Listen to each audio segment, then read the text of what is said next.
Good morning. Welcome to the 2025 Curtis R. Holtzgang Visiting Scholar Lectureship. I'm Dr. Stephanie Halverson. I'm the new Chief Medical Officer here at Providence St. Vincent Medical Center, where we are broadcasting live this morning.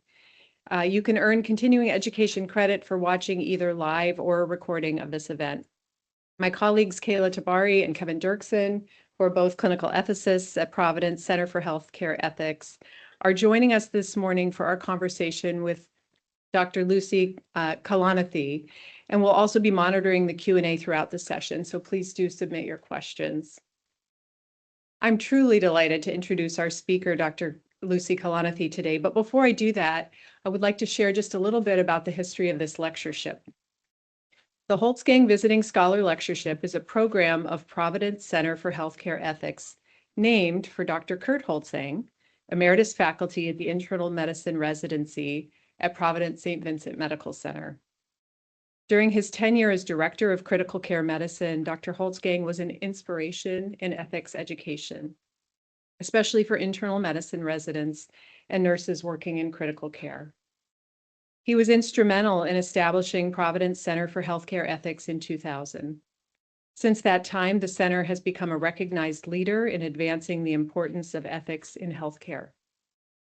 I'd like to extend a big thank you to Dr. Holtzgang, who's here with us in the room, and to his family and friends who are joining us this morning. And now it is truly my pleasure to introduce Dr. Lucy Kalanithi. Dr. Kalanithi is a clinical associate professor of medicine at Stanford University. She is the widow of Dr. Paul Kalanithi, author of the #1 New York Times bestselling memoir, When Breath Becomes Air, which was nominated for the Pulitzer Prize and translated into more than 40 languages, and for which she wrote the epilogue. As a sidebar, I was sharing with Dr. Kalanithi that my book club had coincidentally selected this book this month. And so I feel like I'm winning book club. I get to speak today. And actually, some of our book club members are here today, so we're Dr. Kalanithi is a graduate of the Yale School of Medicine, University of California, San Francisco's Internal Medicine Residency, and a postdoctoral fellowship at Stanford's Clinical Excellence Research Center. She's a fellow of the American College of Physicians, a member of the Alpha Omega Alpha Honor Society, and an honoree of Mass General Cancer Center's The 100 and Stanford's Medical's Staff Awards. She has implemented novel healthcare delivery models in primary care, hospitals, and health systems. She served on leadership boards for TEDMed, the Coalition to Transform Advanced Care, and the American College of Physicians. She has appeared on stage at TEDMed, on NPR, PBS NewsHour. You can find her in TED Talks, I've learned, and the Washington Post, the Wall Street Journal, and the New York Times. Her award-winning podcast, Gravity, explores narratives of suffering. Dr. Kalanithi lives in the San Francisco Bay Area with her funny, cat-loving 6th grader. We are really honored to have Dr. Lucy Kalanithi here with us this morning. Please join me in giving her a warm welcome.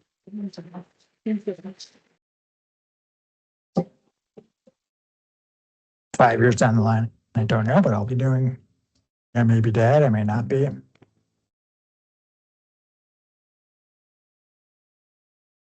You asked me when I was 17 what I'd be doing with my life, I would have said, oh, I'd definitely be a writer. But found medicine was, in fact, the perfect place. I first began noticing symptoms in my 6th year of residency. Obviously, Lucy and I were both very suspicious that I had some form of cancer, but actually having the confirmation is still devastating. Since Katie's birth, my time with her has had a very peculiar and free nature. In all probability, I won't live long enough for her to remember me. And so the time is what it is.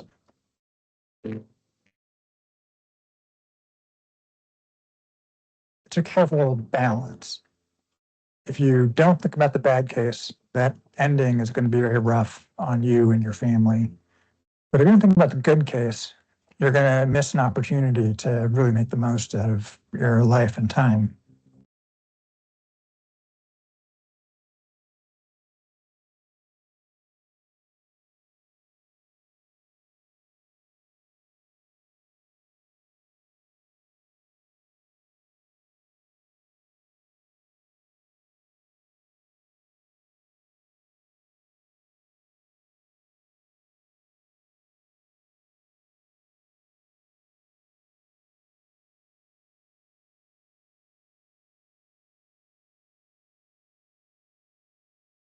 So Dr. Kalanithi, thank you so much for being here. We're really looking forward to having this conversation with you. It's a long time coming. We were hoping to bring you out to Providence a long time ago, but way leads on to way, pandemics strike, and it's wonderful to have you here with us this morning.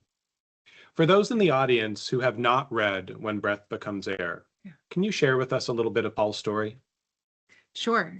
That's what we did. Is that okay? Great.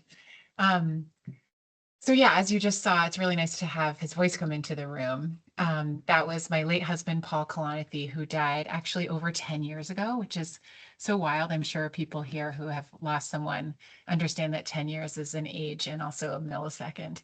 Um, uh, so Paul and I met in medical school, and he was, as you can see, a neurosurgeon and writer. He was actually someone who never thought he would go into medicine. He thought he might become an English professor or a professor of philosophy. And then as an undergrad, studied English, got a master's in English, got a master's in history and philosophy of science and medicine, was actually really interested in bioethics. I wish he could be here to talk to you guys. But then as he was sort of wrestling with thinking about his own life and thinking about his kind of professional and personal interests, he'd always been someone who was really interested in thinking about meaning, even as a young person, and thinking about meaning and identity and mortality, actually. And then he became really fascinated by the brain and, was thinking a lot about maybe entering medicine, but again, not being totally sure. But ultimately, he decided that, you know, he was truly interested in the brain, thinking about the fact that the brain is a physical organ, but it's also the seat of meaning and identity, and sort of thinking about that strange duality and what it means to be a human being. And then he also was very interested in thinking about suffering and, again, about meaning, and sort of realized actually to engage with those real questions on a daily basis with people who are suffering and groups of people who are thinking about meaning and identity and compassion and witnessing, medicine was in fact the perfect place. So he made his way into becoming a neurosurgeon. And then when he was a 6th-year resident out of his 7-year residency, he started to lose weight and developed a cough and developed back pain, and ultimately found out that he himself was really sick. And he was diagnosed with stage 4 lung cancer when he was 36, sort of on the precipice of finishing his residency. He lived for 22 months after that diagnosis. And during that time, he initially went back to work as a neurosurgeon and finished his chief residency and sort of gutted it out, and thought to himself, that is my identity. That is what brings me meaning. That's where I need to be right now, even while I'm balancing this illness, because I don't have another identity.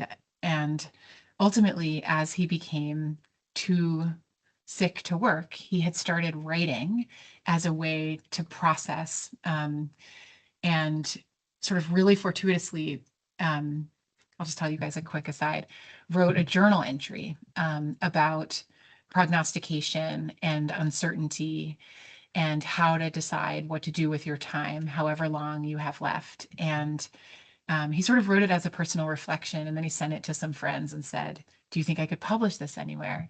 And one of them sent it straight to the New York Times, and they published it. They published it about a month later. And it was an essay called How Long Have I Got Left?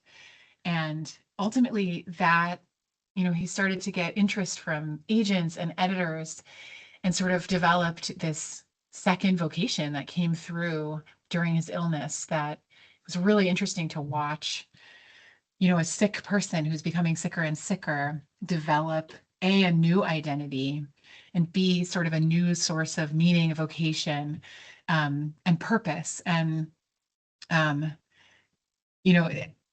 I read the book Man's Search for Meaning. I don't know if people in this room have read that, but Viktor Frankl ends up quoting Nietzsche, who said, "He who has a why to live for can bear almost any how."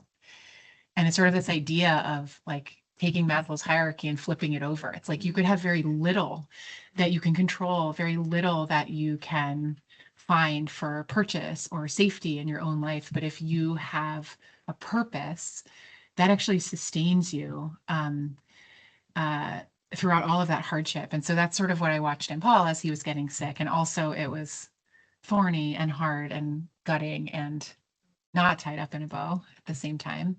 And we had our daughter Katie during that time. So anyway, sorry, that was a longer answer than I meant to give, but that's who Paul was in a nutshell. And I wish that he could be here today instead of me.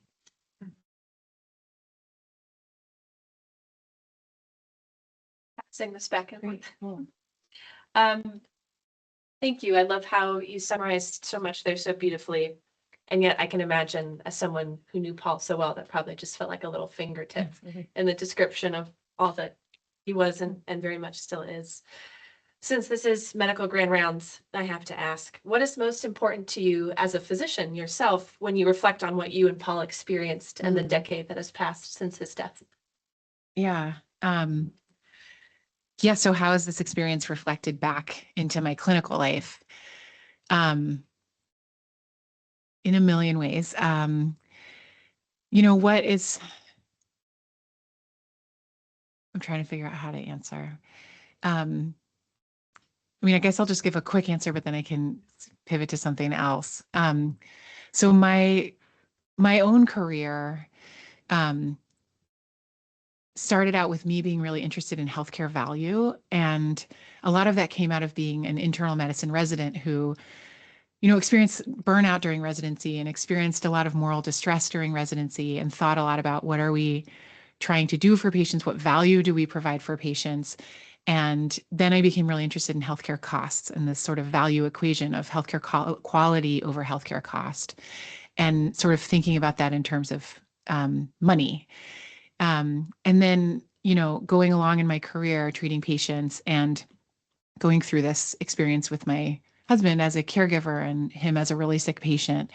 Obviously, we think about value in a lot of ways, and we think about human values and our own moral values. And so, my career has done this shift of thinking about, value equations and, cost effectiveness into really deeply thinking about like value from a human perspective. And then, within those things, like for me intellectually and career-wise too, thinking about the places where the business case for improving healthcare aligns with the moral case for improving healthcare. So things like end-of-life care, clinician burnout, a million primary care is my first love, et cetera. So that's one thing. And then I think, one of the things that's really important to me as a physician is trying to figure out, at least somewhat, where do we fit in a patient's real life? Like, what can we provide to a person who's living their own full autonomous life? And, thinking about how the care that we offer and the care that we support can fit within that person's identity and values. And so just to give a little example from our family, when Paul got sick and as a resident was diagnosed with lung cancer, he obviously was talking to his oncologist, who was in the video, Heather Wakely at Stanford, about chemo regimens and the pluses and minuses of various regimens. And she ended up helping him choose one that, they took off the table any chemo agents that had peripheral neuropathy as a potential side effect, which some people wouldn't necessarily mind if they lost a little dexterity in their hands or they had tingling in their toes. But for a neurosurgeon, that was an incredibly important side effect to avoid. And so that was just a tiny example, but something that was really important for her to know what he cared about as they were making his medical decisions. And then my clinical life now is, like I said, I'm a general internist and I love primary care. But right now, with my career and with, parenting my daughter, it's easier and better for me to do urgent care. And so I'm an urgent care doctor, which I thought would be meaningless. I was like, I can't do urgent care. I'm not going to have longitudinal relationships. It's going to be meaningless. And it turns out that it's really exciting to be in the room with somebody where you have to establish really quick rapport. They're there worried about a specific thing and they need you that day. And, even still in that context, which is way less life or death than many, the clinical context that many of you are in, someone comes in and they have a cough and they are asking for antibiotics. It's sort of like the perennial urgent care annoyance. And, I used to say like, well, antibiotics aren't clinically indicated and maybe they're going to give you diarrhea and you don't want that. And, antibiotic resistance. And now the way I approach a conversation like that starts with literally like, what are you hoping for from the antibiotic? And oftentimes there is something right underneath that, like I have to give a presentation at work tomorrow and I can't skip it. Or my aunt had pneumonia this one time and nobody caught it. And then she got really sick and maybe I need antibiotics because of that. And oftentimes there's another way to get at that concern has nothing to do with an antibiotic, but we can work through and treat in a really different way that I can easily make the case for. And so, like really just thinking about that question all the time of like, who's this person? What do they really care about? And how can I provide in a way that makes sense to them is the most like interesting, deep question on a daily basis for me.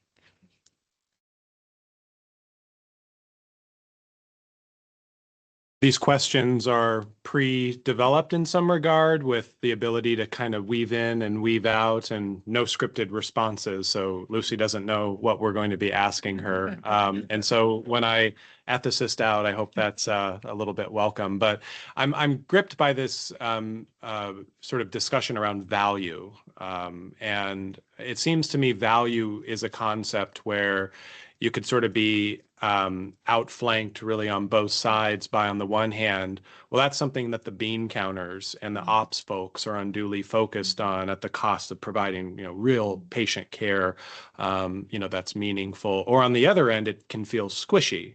That, value concordance and meaning making, that seems a little bit esoteric.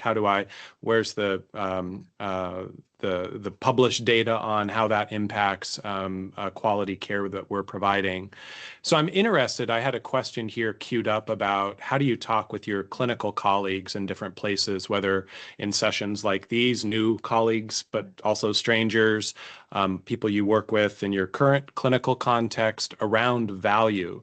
Do you find yourself searching for different language because of the different trappings that value has on that more objective, quantitative side, or that more qualitative dimension of value and what matters most? Is that something that's helpful for you in explaining what you care about in the practice of medicine for your patients? Yeah. That's such an interesting question, actually. I don't use the word value in a daily basis. Like, not like it's a bad word, but you're right. It's like, it's either like hyper academic or nebulous, so I'm not walking around saying like, how can we provide the best value for this patient? But I think this question of like, I think we all ask this of each other, like in a practical way, like, what are we actually doing here? Hey, like, time out. What are we actually doing here? Like, is the question of what's valuable. And so that shows up in a whole bunch of different ways. Like, what are we actually doing here? Like, do we know that this is really working for this patient? Like, what are we actually doing here? We're discharging this patient from the hospital, but like, do they actually have follow-up? Does their family actually understand like what happens next for them and how they can best take care of their patient?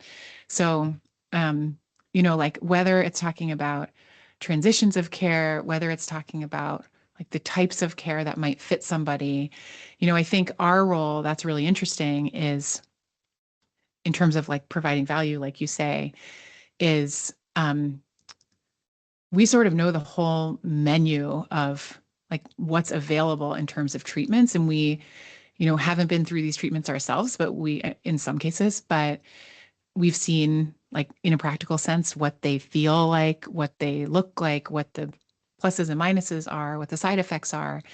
And, we're there to be able, not just like it's a menu, like patients are ordering off the menu, but being able to hear what a patient's hoping for and then say, well, in that context, like, here's what we're looking at in terms of a menu. And knowing you, here's the one I think might fit you best. What do you think about that? Do you want to make any adjustments to that?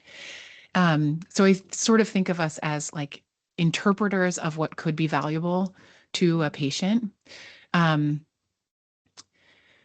Yeah. And then I think like the real way to like get at value is just like in our conversations this morning, it's 8:22 and we've already talked about moral distress and like how to minimize moral distress for everybody, like whether that's us, whether that's a grieving family, whether that is, just whoever it is. I think like we have a gut sense, like this is one of those situations where you can trust your gut. And that's something you develop over time as you're coming up through your training, as you're coming up over experience, like as you're coming up in your career. And so I think like so many of us and, have us, all of us have a gut sense about what's valuable, because if that's not the situation we're in with our patients, it actually feels morally distressing. And so I don't think you have to walk around being like dollar sign, like, whatever it would be, quali. But, like, what are we actually doing here? I think the answer to that question is like, we're providing value. I'm struck by how much you shared about hearing what our patients need, Yeah. what they're hoping for, sort of meeting them where they are. And oftentimes our patients are suffering, whether urgent care, the ICU, obstetrics, you name it. The people that we're meeting are really acutely suffering. And I find that something that is so hard to train someone through, regardless of their role in healthcare, is how to sit with suffering. Because oftentimes it's very tempting.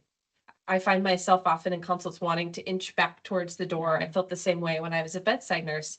I think there's something instinctual almost about feeling that sense of wanting to run.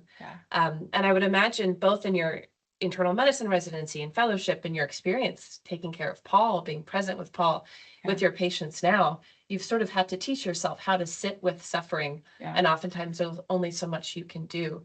What advice do you have for people who, let's say, are sort of new in their training process, regardless of role? How do you do that? Yeah. I mean, I think this takes a while to figure out. And I think especially for me, in my experience as a student and then as a resident, was the hardest time because it's so relentless. Like the volume is just so high of, witnessing suffering. I remember I have a twin sister who lives in New York City, and she's a writer and like a tastemaker. She's sort of like out in the world of beautiful things. And as a resident, I remember thinking like, I have this twin sister who's like able to just like look at beauty all day, every day. And then I like go and like open up this manhole cover and then like climb down into like the world of suffering. And it's just like so intense. And it's like, I still have patient experiences like burned into my brain from over the years of just things that are very intense to witness. And, Shep Newland, who was a surgeon writer, said something like, every surgeon carries within himself a graveyard, like to which he returns, to reflect. And I think that's really true. I think this choosing a helping profession and choosing medicine is really intense. And so I think everybody's coping strategies are different. I find it really helpful to talk to colleagues because we're all going through the same thing. Obviously, we have a language where there's so much you don't have to explain, and so to each other. So I actually think like whether it's like through humor, whether it's processing a difficult case, whether it's just sitting there actually, and we need to say nothing to each other. We can just be like, what a day. And then the other person kind of knows exactly what you're talking about, is really helpful. And then, and then I think like there's a question of like, there's so much suffering that you can't take away. that you just can't. Like, and then there's this level of like unnecessary suffering, where we have so much power actually to take away suffering, through like pain medication, through witnessing, like you're saying, through helping people not feel alone. And so like having power over, wow, there's actually a lot of skills I have. There's actually a lot of things I can do through the day to resolve a lot of suffering and unnecessary suffering. And I think the hardest part for me is when there's unnecessary suffering that I can't take away, and it's like related much more to societal factors or injustice. And it's like, that is the hardest part for me. It's just like where there's a lot of suffering where, you know, like lightning strikes and somebody's sick, and it's like, how can we all be in this and work toward like softening to this and accepting this because we can't change it. And then I think there's suffering that it's like we shouldn't accept. We shouldn't be working to accept. We should be working to try to unravel and try to help everybody have human dignity, and access to what they need to be a person. And so like that's a really hard tension, I think. Yeah.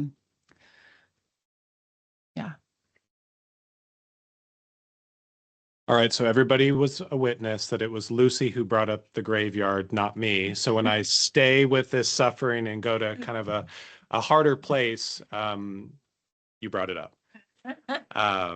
So in a TED Talk you gave, Dr. Kalanithi, you said, instead of seeing a well-trod path to follow, Paul could only see a vast, featureless wasteland. That's quite the image. Is this vast, featureless wasteland a necessary place that those who are diagnosed with a serious illness or even terminal disease must go? Is this because we don't know what a good death looks like?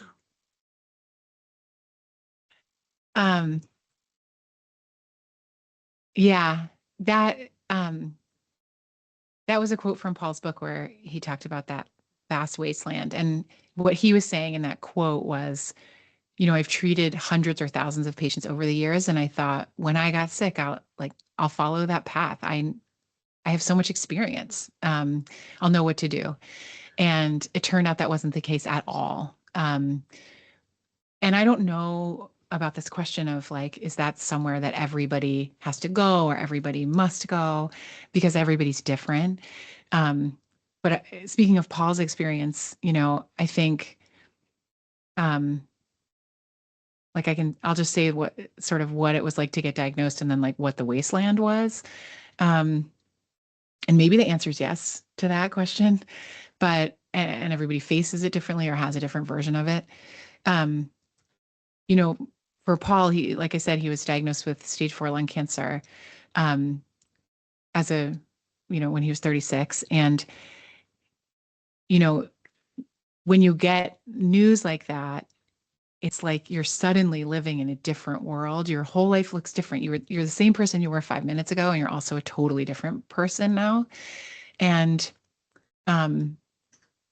you realize like how much of your current identity is tied up in your future self and your conception of where you're going. And I think for all of us, like whether or not it's articulated, we articulate it to ourselves.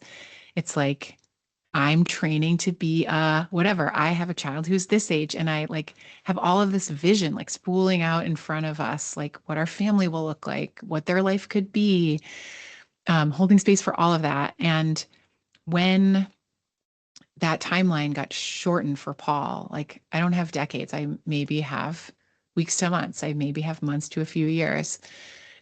Maybe I'm the guy who ends up on the novel targeted therapy, and this is a chronic disease for me, but I can't know that. And it's probably not, at least at that time. And the wasteland was like the future self-conception goes away. And there's just this idea of like, I'm me in this moment, and like asking the question, how long have I got left? Like you're kind of asking like, who am I still? What can I still have? And the wasteland is partly like there's one thing thinking about your mortality, but there's also a whole piece about uncertainty, like just tolerating like unknowing and then figuring out like, how to even live one day at a time, let alone with any kind of plan. Because I think the plan is like what helps us live the one day at a time too. And so um, the wasteland really was like, not only how am I going to make it through this illness in a practical sense, but like how am I going to reshape and reform my own identity and sense of purpose so that I even know what I'm doing and I even know who I am. And so I think probably a lot of patients do go through that. And all of us go through it, as our bodies change, as we get older, and I also wonder, like, I'm sitting here saying this now, but I'm like, I wonder if and when something like that happens to me, and either my life changes in an instant or things look really different for me in some other new way, like whether I'll go back to reading Paul's book and say like, oh, I had no idea. Like I'm reading this now and I thought I knew and I totally didn't. And so, um, yeah, there's that too. But I think, and I'll just say one other thing, like, being a physician, same deal. I think Paul thought, well, I'm a physician. I have all this info available to me. I understand so much about Kaplan-Meier curves. And, I'll just look up like what this all means for me in a textbook. And it turned out that actually what he ended up doing when he was sick was turning toward poetry, turning toward scripture, turning toward like philosophers from hundreds of years ago, thinking about like how have other humans faced this disorienting experience that no matter how much you like take a magnifying glass to a Kaplan-Meier curve, like there's no answers in there for you about where you fall on that curve, or even if you knew like how you should be using that time. And then in a very practical sense, sorry, just thinking about prognostication, um, and making sense of that uncertainty, like in a practical way, like Paul, I mean, just in terms of like prognostication, I'll just mention like Paul got this diagnosis thinking like, who am I still? What can I still have? And then ended up like actually ending up with sort of a real framework for thinking about that. He wrote this in his memoir too, but like if I had 10 years, I'll go back to treating patients. And if I have 1 year, I'll write. And if I have like a few weeks or months, I'll like narrow my focus and really be spending time with my family, my people, and possibly doing all of those at the same time, but like being ready to like shrink that or change that as time went by, because it's totally a moving target also. And, I think as you saw in that video, he said like, if you don't think about the best case, you're going to miss an opportunity to make the most out of your life and time. And if you don't think about the worst case, it could be a really bumpy ending. And so, some of the palliative care docs that I've learned the most from, we always think about, the doctor saying like, you have 6 months to live. And I think like, I tend to think of it as like sort of these ranges that people can then like work within. So like two of the prognostication tools that I've liked the best over the years are best, worst, most likely, and then a range. So like, you know, we often can't tell a patient how long they have to live in any kind of real terms. However, like if we really like push comes to shove, we do know whether we have a sense of whether a patient has years to live, like months to a few years, weeks to months, days to weeks, hours to days. And so like we can tell a patient often like, here's where I think you fall. And then people don't need to know exact, but like weeks to months is really helpful. Months to a few years is really helpful. And then there's this prognostication tool of just best, worst, most likely, and where you just explain to a patient what those like parameters generally are for them. And that actually could be how long you have left. Like best case, worst case, and most likely case. Or it could even be like you're talking about a procedure and the risks and benefits of a procedure, and like the best this could go, the worst this could go, and the most likely what you can expect from this outcome. And I think that's really helpful decision-making tools, because then people can take their own goals and identity and like plop it into that themselves as they're thinking it through. This reminds me of the part when Breath Becomes Air, where Paul, if I'm remembering correctly, goes to his oncologist and is like, Yeah. Kaplan-Meier curve, I'm ready. Yeah. And she says no. No. Yeah. And then I think a second time, maybe even a third time, she keeps shutting him down. And that made me really reflect on honesty in medicine. Yeah. And I've often gone in to have maybe a more difficult conversation with the patient, thinking I'm going to say one thing, and then I see them start crying, and all of a sudden I'm tempted to totally soften it. Yeah. And I was struck by her sort of unwillingness to go there. And I think there's this connection between prognostication and honesty. And I'm curious what your reflection is on honesty in medicine. Yeah. It's hard because like we don't have all the answers anyway. So it's like honesty and uncertainty are like always in a balance. I do think we should never say something that is untrue. So there's that. That's honesty. But you know, I totally hear you on like, I do think it is okay to ask a patient what they would like to hear from you, like what kind of information they want from you, and let them guide that somewhat. Like, how much do you want to talk about today? Like, you know, that kind of question of like, what are you ready for today? And sometimes there just is something. It's like, look, we can leave a lot of this hard conversation aside, but a thing that we really do need to make a decision on today is this. So like, I do need to ask you this important question, you know? And it's interesting because I have talked to Paul's oncologist about this, like her saying, no, like I won't open up a Kaplan-Meier curve and like try to put you on it. And she said that she actually doesn't do that with every patient. She just knew Paul was doing that so much on his own and like had so much information that she's like, nope, I've decided that's not what I'm here for you. Like I'm here for like holding space for you to even be a neurosurgeon until you like decide that's what you want to return to. Like initially everything fell apart so much that she was actually the one who said, you can go back to neurosurgery if you want, you know that, right? And so she was doing something else with Paul.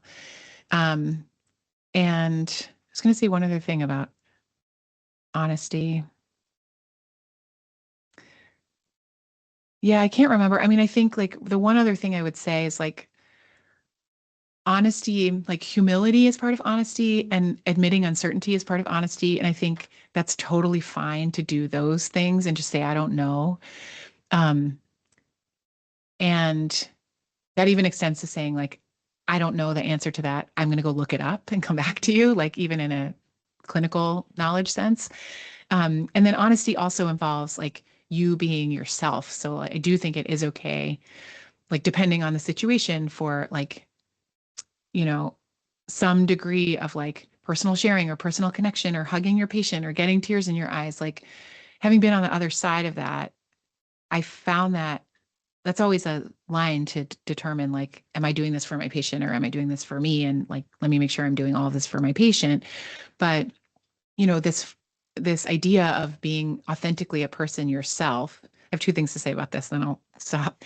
But I remember a moment in Paul's care where, you know, he ended up like on a second line treatment and a third line treatment, and then that failed. And then he didn't have any more like targeted, what's it called? Like, anyway, disease modifying treatment. Thank you. And when the second line treatment failed, I remember the oncology nurse practitioner coming into the clinic room and saying like, I'm so sorry like, I saw your scan. I'm really sorry. Like, I really hoped that you were going to be the guy who lived 10 years on this therapy, and you're not the guy. And this sucks. I'm sorry. And it was so nice. Like she said it in such a personal way that I just remember thinking like, oh, she's really in this with us. She's being a person. with us. And that was a form of like her honesty and relating. And at the same time, I think the flip of that is like, you don't have to walk through your day just like feeling every single feeling and feeling like super connected to every single patient. It's like, that's also not possible, like for a million reasons. And so I do think like, as you go through your training or as we go through our careers, like we do learn certain words that tend to like catch with patients, or like one empathetic statement, like, or just naming the emotion in the room and then sitting there for a second. Like there are a few skills that we pick up over the years of like, I can do this as a skill. I can do this as a rule, that I like kind of do this as I'm going through the day. And that form of like relating lands with people. And so I think like thinking of this as like being yourself, feeling your feelings, relating to feelings in the room, and also like carrying it out as a skill that you've learned and that you know how to do. Um, there's both of those happening at the same time. I'd like to shift things back a little bit. I love the conversation and thinking about intention. Are we doing this for ourselves? Are we doing it for our patients as a way to kind of check? I think, Kayla, what you were referring to about how we're tailoring communication in response to emotions. We're also an audience here that are folks that work in healthcare. And when I've talked to folks about Paul's book, what I've often heard is, essentially, you had the worst thing happen to you as a doctor. The things that we fear most gripped your family. And I'm interested in if you can reflect a little bit on this question of how did your medical training or Paul's medical training help through that process? And is it helpful to be a physician and to navigate terminal disease, or is it a hindrance that you know too much? I'm wondering if you can reflect on what surprised you as going through this as a physician, or what things might you suggest to the audience who might be in a hard place and reflecting on when disease grips us and our family, not just for our patients, but on a more personal sense. Yeah. And again, for this, I can speak for myself, and our family. I found it was really useful to be physicians. A lot of that was like practical knowledge and privilege in terms of access, insurance coverage, knowing where to go, and then, knowing how, like many, many layers of privilege that were helpful. And it was still the hardest possible thing. And so, that was wild. Uh, and just being physicians, I think, Paul had like 4 medications for nausea, and it's like, I knew which one to try first and how long to wait before trying the second one and what the side effects were. And that was just so helpful to know. And so like really helpful. I think, being physicians was helpful for me because we already had a language to talk about like illness and like decision making within healthcare.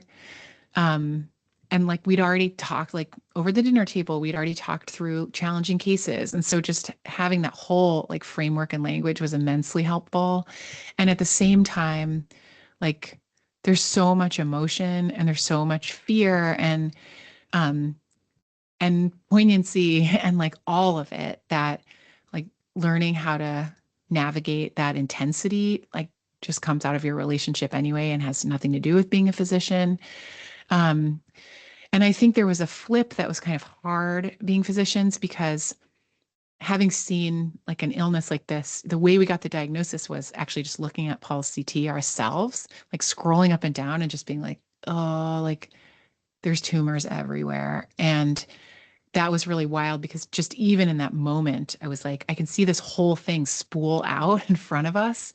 Like I could just see the whole thing come through. And that was hard, and scary, and helpful in a practical sense. And I think like one thing I kind of realized is like either way, like whether you have knowledge, whether you don't, whether you're getting it on the fly, it's like all of taking care of people in your family is like you're building the airplane while you're flying it. It's like there's no script for this. Um, your personalities are still the same. Everybody's still the same. But oh, hang on, I lost what I was just gonna say. Oh yeah, it's like I think as much grace as we can learn to give each other is really helpful. Like Paul ended up saying this really helpful thing to me, where he's like, "Look, like you're a doctor.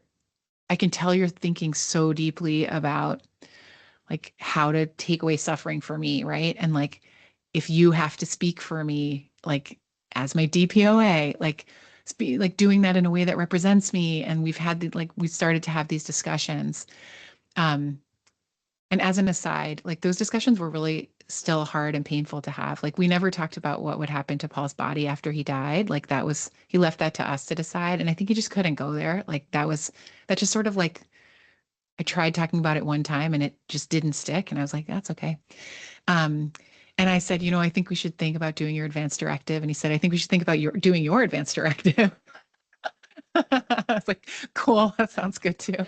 And so like there was a lot of navigation around that, but he ended up saying to me, he was like, I can see how like heavy a burden this is on you to like take care of me through the end and try to make sure that I'm okay. And think about the last day of my life. And he's like, just to let you know, it's like the last day of your life, however that goes down, like let's say I have a really bumpy end and I ended up getting coded and I didn't want to get coded, or there's like family conflict at the end, or just like and there wasn't, but like anything like that. And he said, just like what you can know is that the last day of your life is not the sum of your life.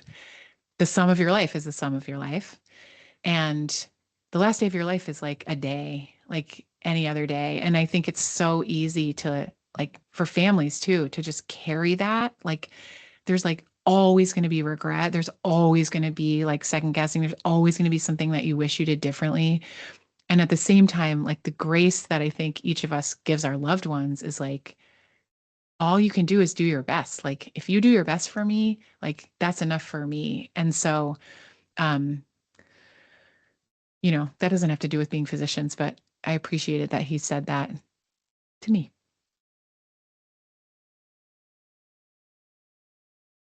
So we're going to start shifting into the more formal Q&A portion here. We've got a few things in the chat, one that I'll surface given your present day job. I love that you offer that kind of value concordant care and urgent care, because we know that people who access medicine only through urgent care tend to have less resources and less access to other medicine. That reflection is so interesting. And I see a connection there between some of your discussion on suffering and where places where suffering may be due to injustices, we maybe should be less okay with that and fight for access and fight for our patients to receive the care that they deserve. I want to also surface that we have questions here around illness, identity, and we'll go there unless that we've got a really juicy question from the audience that we'd like to run a mic to you and get.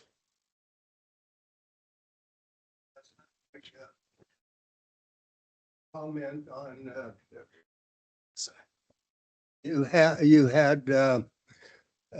you and your husband had a discussion about having a child, and I can see where that might have different effects upon you and upon his thinking. Would you relate that to people who haven't read the book? Sure. Yeah. Thank you. It's so funny. I actually thought you were going to ask that question. When you said you had a question, I was like, I bet it's going to be about that.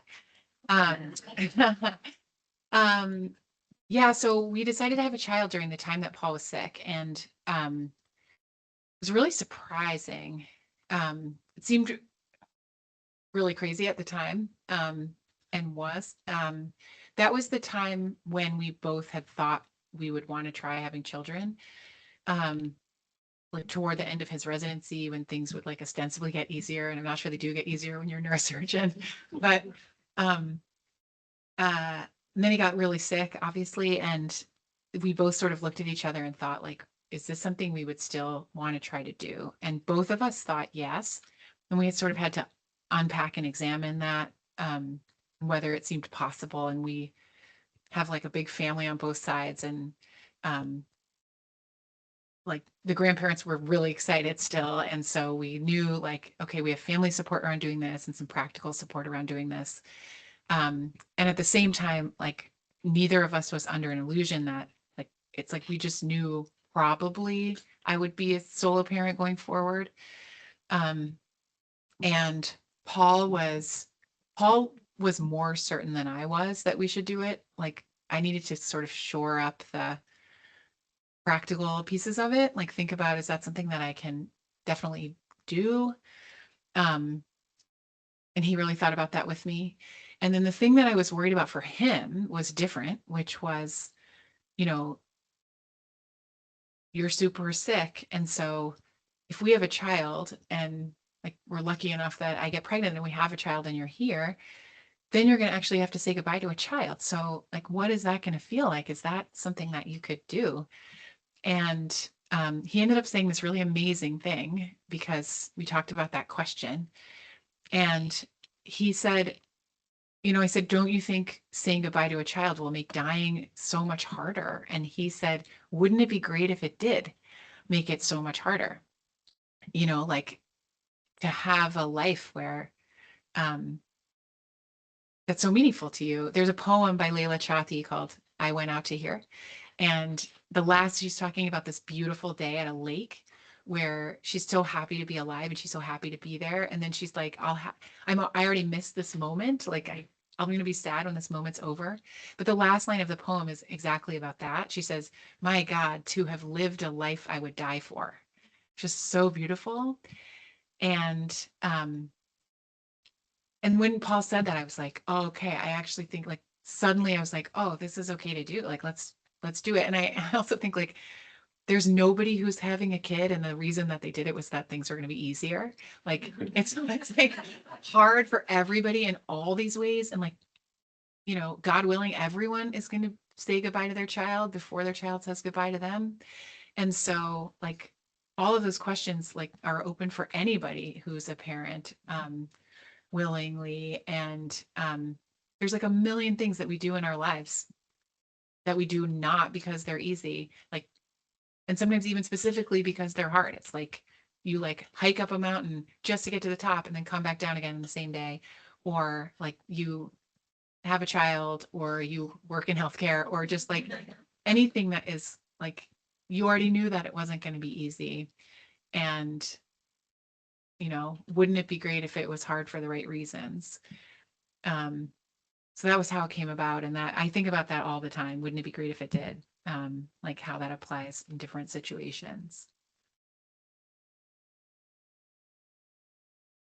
Good morning. Thank you for being here and for talking to us about death as part of life. That's really meaningful to me. I worked in hospice and palliative care for a while, and so I lived in death for a long time, or I deathed in life for a long time. My question is about suffering. In my practice of Buddhism, we talk about the root of suffering is from attachment.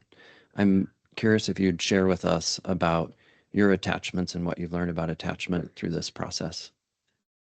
Totally.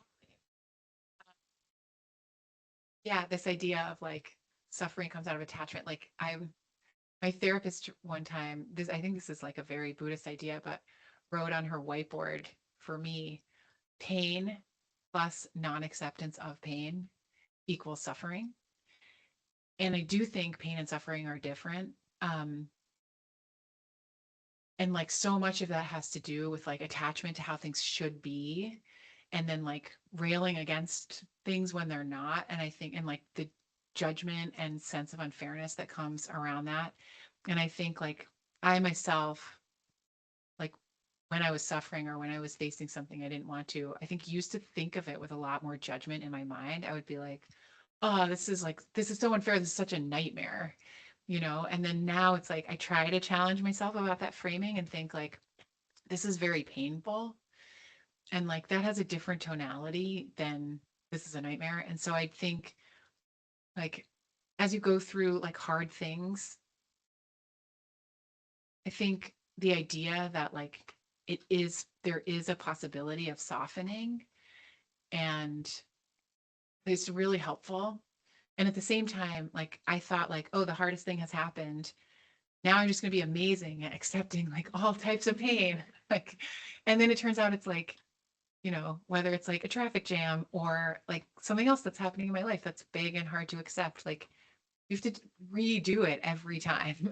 But if you've known that you've done it before, like, oh, I have found a way to soften, I have found a way to write a new story. Like, I have found that, you know, something came out of this that was good. Um, it is like a muscle that you can flex. I remember Julia Louis-Dreyfus has this really great podcast called Wiser Than Me, and she interviews all these old ladies, and they're so funny and amazing. And she interviews Jane Fonda, and Jane Fonda says, like, people think it's so bad to get old. And she's like, but it's so great to be old. Like, it's so bad to be young. It's really hard to be young. And she's like, what I love about being old is like, I've been through so many hard things that I know I can do it. And I also have like already decided what's important to me. And it's so much better. And I think that's a true evolution. Um, you know, it's like bumpy all the time, but I think like that thread is helpful. And I also think like just in terms of suffering and hardship, like I'm not sure that there's a meaning to suffering. If there is, it's like that's each of us determines that on our own. But I do think like one of the things that comes out of suffering is just connection to other people who are suffering, which is to say everybody everywhere. And I find that really helpful and like useful too. So as you said, it's been 10 years. Is there something that you would tell the author of that epilogue that you didn't know then? I thought you were going to say, is there something I would tell Paul? Uh, the thing I would tell Paul is like, come see Katie. Um, uh, yeah, is there something I would tell myself? I mean, yeah, I think I would tell myself like it's going to be okay. Um, and I think the hardest moment for me was when Paul died. You know, like that was the real shift in identity for me, the real shift in like, oh my gosh, what the heck is my life? And you know, I think, yeah, I just remember my mom saying like, this seems like a wasteland for you, and like things will fill in again. They will fill in. You will feel okay. And I was like, I don't believe you, but I would have believed myself if I came back from 10 years later. So, um, you know, oh, maybe I can apply that in the future. So Dr. Kalanithi will be flanked by Kayla and I again, this time tomorrow across the river over at Providence, Portland, if you'd like to continue the conversation. But we really would like to thank you for such a meaningful morning. Yeah. Thank you so much.